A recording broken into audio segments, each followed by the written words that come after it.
Pemirsa, Menteri Pendidikan Dasar Menengah Abdul Mukti menyebut sekolah rakyat gunakan kurikulum multi-entry dan multi-exit untuk memberikan fleksibilitas kepada para siswa. Hal ini disampaikan usai Mendikdasmen memberikan pengarahan dalam pembekalan guru dan kepala sekolah rakyat di G-Expo Kemayoran, Jakarta. Kurikulum ini diberlakukan agar para murid sekolah rakyat dapat masuk kapanpun.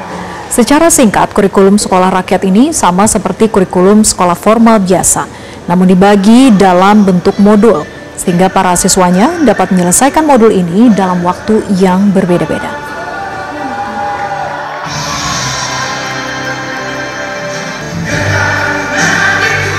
Dalam sistem sekolah rakyat ini, kurikulumnya mengikuti model multi-entry, multi-exit yang di dalamnya terdapat fleksibilitas untuk para murid ini dapat masuk kapan saja dan bisa menyelesaikan studinya sesuai dengan kemampuan yang mereka miliki. Materi-materi pelajaran di dalam sekolah rakyat ini disusun sebagaimana kurikulum yang ada di sekolah kita, sekolah formal maksud saya, dan kemudian disediakan dalam bentuk modul, yang modul itu menjadi materi-materi pembelajaran di mana murid dimungkinkan untuk dapat menyelesaikan modul itu berbeda-beda antara satu dengan yang lainnya.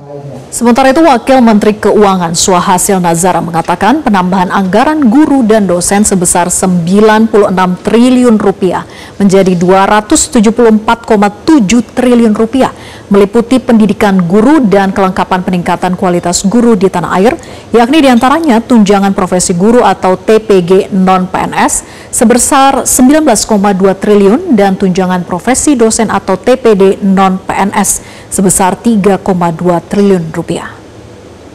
Gajinya, ada yang untuk pendidikannya, ada yang untuk macam-macam. Itu jadi kalau kita lihat anggaran pendidikan itu, kita lihat ekosistem pendidikan itu apa aja sih? Ada yang untuk gurunya, ada yang untuk bangunan-bangunannya, untuk sekolah, dan yang lain. Jadi itu yang kita tunjukkan tadi. Guru termasuk gaji dan semua kelengkapan untuk peningkatan kualitas guru. Pemirsa, Presiden Prabowo Subianto dalam pidato perdana RAPBN 2026 di Gedung DPR mengatakan anggaran pendidikan 20% sekitar 757,8 triliun di 2026 ini merupakan anggaran pendidikan terbesar sepanjang sejarah.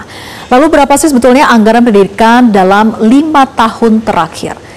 Jika dibandingkan dengan RAPBN 2026, kita lihat dalam grafis berikut ini, pemirsa. Di mana anggaran pendidikan tahun 2026 itu direncanakan sebesar 757,8 triliun rupiah. Nah, kenaikan ini mencerminkan bahwa komitmen pemerintah untuk menjaga porsi belanja pendidikan sebesar 20% dari total APBN sebagaimana diamanatkan oleh konstitusi dan juga DPR. Nah, kita lihat perbandingannya dengan 5 tahun terakhir, yaitu kalau dari 2025 itu hanya di angka 724,3 triliun rupiah, kemudian 2024 di 665,02 triliun, di 2023 di 645,25 triliun, 2022 621,3 triliun rupiah, dan 2021 549,5 triliun rupiah. Kenaikannya sangat signifikan dari tahun ke tahun, khususnya dari tahun 2025 ke tahun 2026. Nah, pemirsa, lalu siapa saja sebetulnya penerima manfaat anggaran ini? Kita lihat. Sebetulnya mulai dari mahasiswa, kemudian siswa, guru, dosen, hingga sekolah dan juga kampus, itu semua merupakan penerima manfaat dari anggaran pendidikan. Kita amati satu persatu, pemirsa. Ini dari penerima manfaat adalah siswa maupun juga mahasiswa, itu di total keseluruhan mencapai 301,2 triliun rupiah yang dibagi ke dalam beberapa kategori. Di antaranya adalah KIP kuliah dan bidik misi, itu 17,2 triliun rupiah untuk 1,2 juta mahasiswa. Kemudian ada program Indonesia Pintar, ini sejumlah 15,5 triliun rupiah untuk 21,1 jiwa siswa SD sampai dengan SMA. Jangkauannya juga cukup besar pemirsa. LPDP ini berjumlah 25 triliun rupiah untuk 4.000 mahasiswa, termasuk riset dan juga program strategis lainnya. Kita lihat ke grafis berikutnya. Nah, siapa lagi penerima manfaat dari anggaran pendidikan? Inilah dia guru, dosen, tenaga pendidik, yaitu dengan total anggaran 274,7 triliun rupiah yang dialokasikan untuk tahun 2026. Yaitu untuk tunjangan profesi guru non-PNS. Dalam hal ini adalah dosen, yaitu 3,2 triliun rupiah untuk 80.325 dosen. Kemudian tunjangan profesi guru ASN daerah. Ini sejumlah 69 triliun untuk 1,6 juta guru. Kemudian tunjangan profesi guru PNS, TPD PNS, dan juga gaji pendidik berjumlah 120,3 triliun rupiah. Kemudian kita lihat lagi di grafis berikutnya pemirsa, yaitu untuk alokasi sekolah maupun juga kampus. Ini totalnya ada 150,1 triliun rupiah. Di mana terbagi dalam program sekolah rakyat berjumlah 24,9 triliun rupiah untuk 20 triliun ini untuk pembangunan 200 lokasi, kemudian 4,9 triliunnya ini untuk biaya operasional. Kemudian ada BOS, bantuan operasional sekolah, di 64,3 triliun rupiah untuk 53,6 juta siswa. Dan selanjutnya adalah bantuan operasional untuk PAUD, yaitu 5,1 triliun untuk 7,7 siswa. Nah, kita ke grafis berikutnya,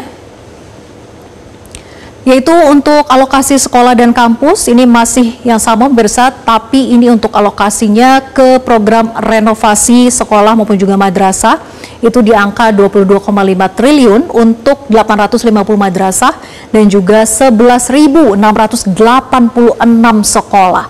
Ada juga untuk bantuan operasional PTN atau perguruan tinggi negeri di 9,4 triliun untuk 201 PTN. Kemudian untuk sekolah unggulan Garuda, nah ini di angka 3 triliun untuk 9 lokasi. Adapun juga tambahan transfer ke daerah, ini berjumlah 253,4 triliun rupiah. Nah, tunjangan guru negeri dan juga swasta, ini kemudian biaya operasional sekolah, PAUD, dan juga kesetaraan. Nah, sebelumnya pemirsa, Menteri Keuangan Sri Mulyani Indrawati itu mengoreksi besaran anggaran pendidikan untuk guru, dosen, dan tenaga pendidik. Dari sebelumnya dipatok sebesar 178,7 triliun dalam rancangan anggaran pendapatan dan belanja negara RAPBN 2026 menjadi 274,7 triliun. Nah, perubahan itu disebabkan masih ada komponen yang belum masuk penghitungan dalam paparan konferensi pers RAPBN dan Nota Keuangan 2026 yang digelar pada pekan lalu. Nah, di mana penghitungan sebelumnya itu belum memasukkan semua komponen belanja pegawai untuk gaji dan tunjangan guru, dosen, dan tenaga pendidik di semua daerah. Nah, kita simak kemudian pernyataan dari Ibu Sri Mulyani berikut ini, bahwa ini agar daerah di dalam melaksanakan desentralisasi, yaitu fungsi pendidikan itu tetap bisa berjalan, di mana tadi ada tambahan transfer daerah berjumlah 253,4 triliun, yaitu termasuk untuk tunjangan guru negeri, kemudian swasta, maupun juga biaya operasi sekolah, biaya operasi untuk PAUD, dan juga biaya operasi kesetaraan, serta ada tambahan penghasilan guru tetap yang bisa dirasakan oleh masyarakat langsung. Jadi anggaran tersebut nanti akan ditransfer ke daerah. Nah, kita simak pemirsa bahwa dana tambahan transfer daerah untuk ini, untuk yang disampaikan oleh Ibu Sri Mulyani, anggaran berikut yang naik ini adalah sangat signifikan, adalah program makan bergizi gratis. Kita lihat slide berikutnya pemirsa. Nah, untuk masuk dalam RAPBN 2026 di mana angkanya adalah 223 triliun untuk 82,9 juta orang. Kalau kita bandingkan di tahun 2025 program MBG itu dibiayai sepenuhnya oleh alokasi anggaran khusus sebesar 71 triliun saja, yang ini tidak mengurangi pos anggaran pendidikan utama. Nah, sementara di 2026 ini Kita lihat bahwa alokasi MBG itu naik signifikan hingga 335 triliun sebetulnya. Namun hanya 223,6 triliun yang diambil dari anggaran pendidikan. Sisanya itu dari mana? Sisanya adalah berasal dari sumber lain, yaitu anggaran kesehatan, kemudian juga fungsi ekonomi dan cadangan untuk mendanai kategori penerima selain siswa.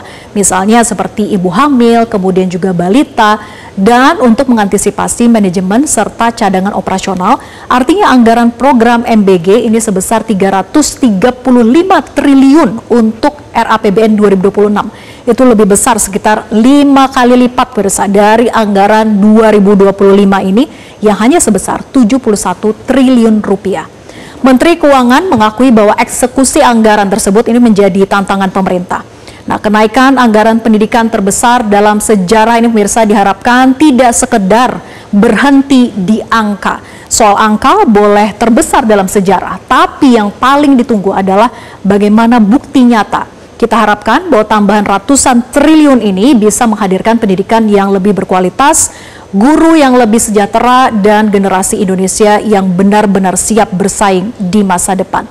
Demikianlah At Large untuk kali ini, pemirsa. Jelajahi cara baru mendapatkan informasi. Download Metro TV Extend sekarang.